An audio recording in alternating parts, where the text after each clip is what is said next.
Hey y'all, Rebecca here for the next episode of the Monday Mr. Money Mustache Motivation. On Mondays, I like to share an article from the Mr. Money Mustache website. He's a popular financial independence retire early blogger. I read it here and then we discuss in the comment section below what we think about the article. You may have noticed that I turned the camera around for this episode of the Monday Mr. Money Mustache Motivation. I feel like the lighting was a little bit better in my bedroom facing this way, so maybe y'all can see me a little bit better, for better or worse. Anyway, today's article is from September 18th, 2012, and this one is titled, "Is it convenient? Would I enjoy it?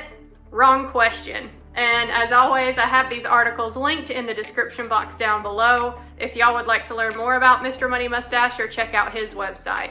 With that, we will jump right into this one. A recent paraphrase from a beginner mustachian. Hey Triple M, I can see the financial benefits of your lifestyle, but I just have different tastes. I like my better wine, and my husband really likes his books and his iPad. So we figure that if we would really enjoy something, we might as well get it. And you know, at this stage, we really can't afford it. This coming from a person who still has mortgage debt and a cost of living that will require them to work for the next 20 years. Mustachians like you and I are engaged in a lifelong process of increasing our wealth. In the beginning stage, the goal is mostly monetary wealth, and I see no problem with that. Money is a big and exciting part of our culture, and most of us start out with our arms and legs tangled up in the stuff to the point that it is a source of stress, status, and a loss of autonomy. The need for money is forcing us to set alarm clocks and drive to other cities every morning, give up on the chance of raising our own kids, and sign up for terms of voluntary slavery that can extend 45 years or longer. When you arrive at the door of the temple of mustachianism in this condition, it's natural that you'll have your mind on your money and your money on your mind.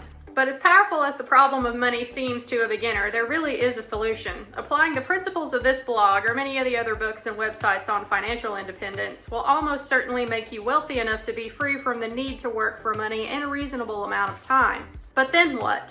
The pursuit of wealth still continues, but it just moves to the higher level of accumulating life wealth. Freedom, self-actualization, learning, generosity, and other fancy stuff that seems like an untouchable luxury to someone who is still struggling to survive will become your day-to-day challenge. And it's a happy place, although not one without its own pitfalls. Now that I'm really old, 38 next month, is 38 old?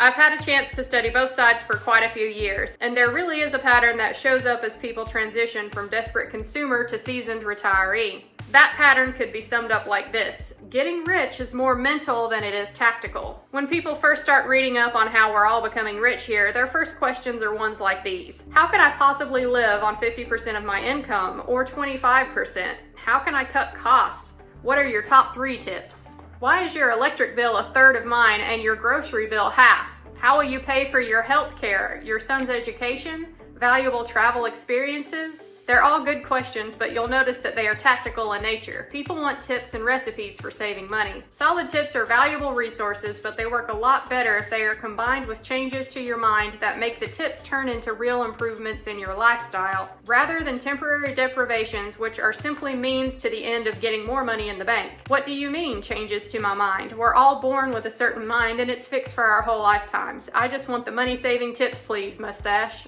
If you find yourself agreeing even remotely with that statement, I'm excited on your behalf because it means we have a lot more to learn together.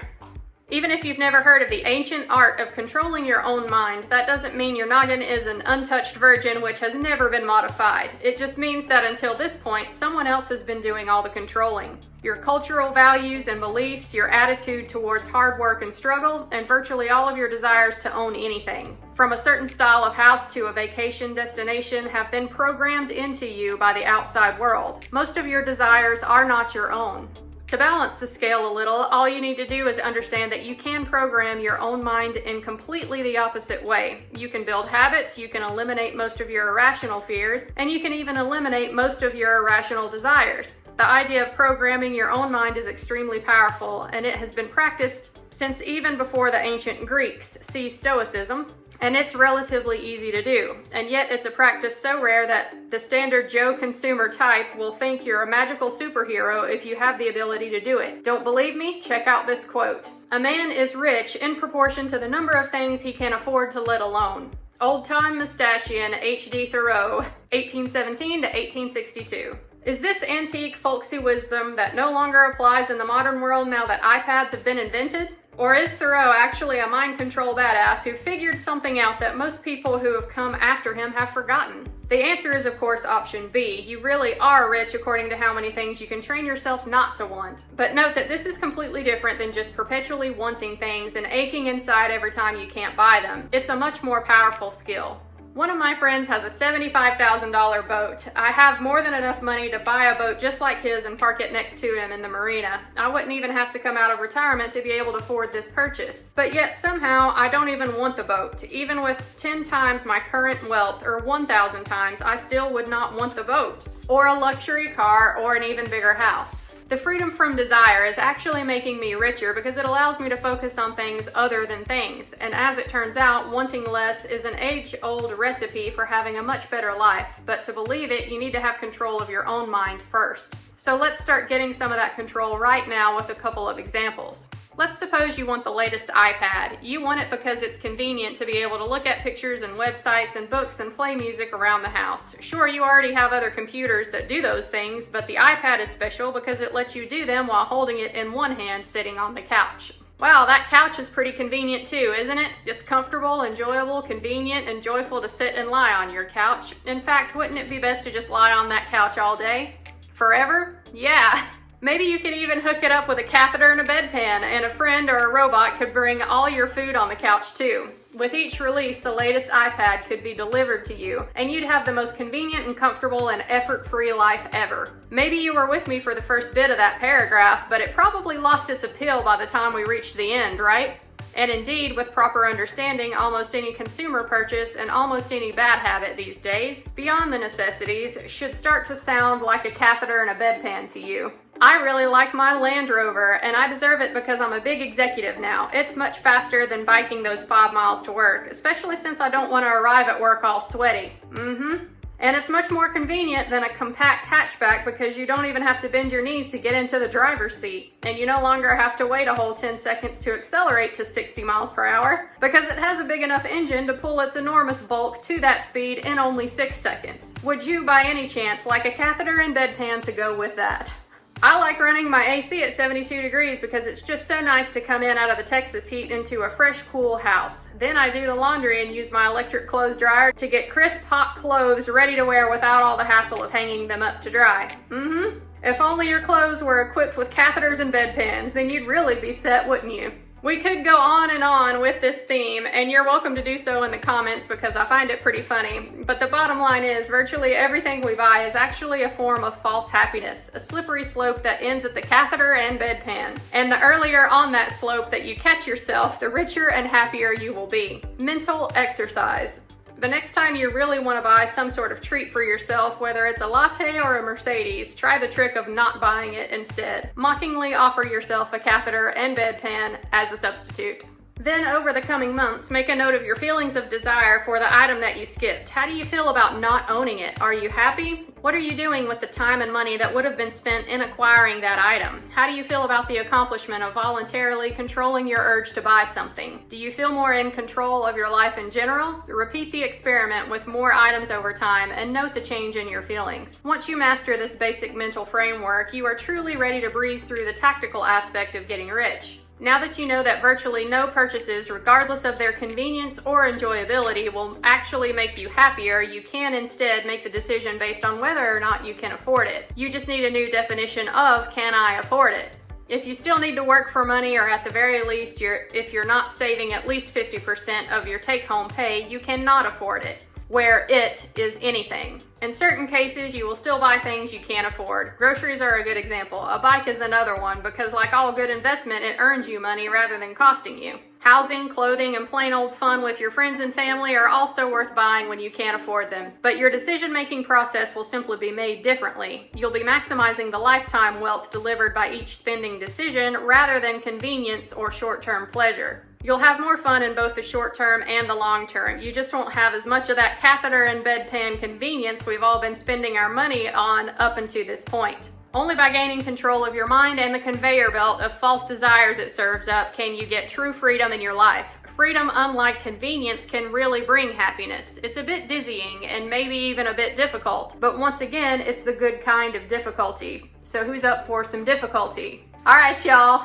I had to share this one. I absolutely love it. This article discusses something that I have heard in the financial community over and over and over, granted with less catheters and bedpans involved, but the concept that he is discussing in this article is called hedonic adaptation, and happiness by purchasing things really is a slippery slope, like he mentioned. It doesn't matter how many more things we accumulate, they really don't bring us true, lasting happiness, and we always end up just wanting more if we never get to the point where we stop and question the purchases that we make.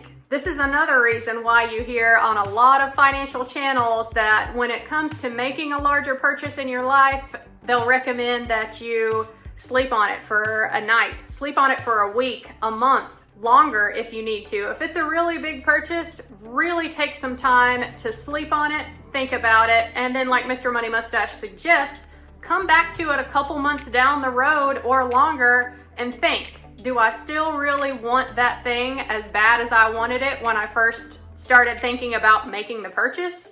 Chances are you probably don't.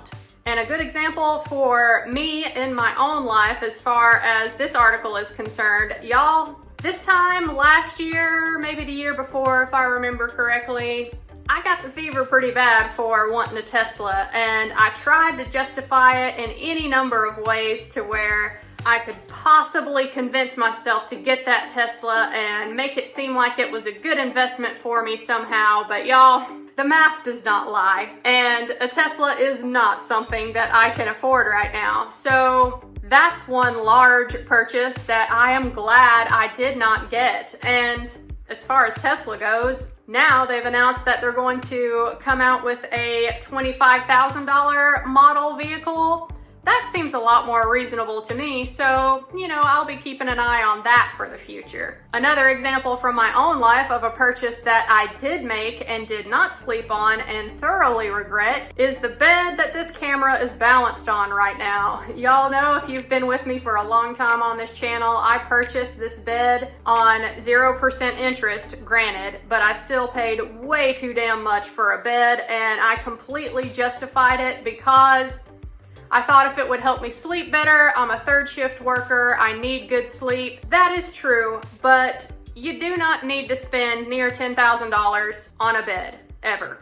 That money could have been compounding in some investment account right now if I had not purchased this bed or chosen one that was not so expensive. Thankfully, it's paid off now. It is what it is, but that is a purchase that was an impulse purchase that I should not have gotten, and I thoroughly regret it now. So if you've got any larger purchases that you're thinking about, let us know in the comments down below so we can talk you off the ledge. I will catch y'all next Monday for the next episode of the Monday Mr. Money Mustache Motivation. Bye, guys.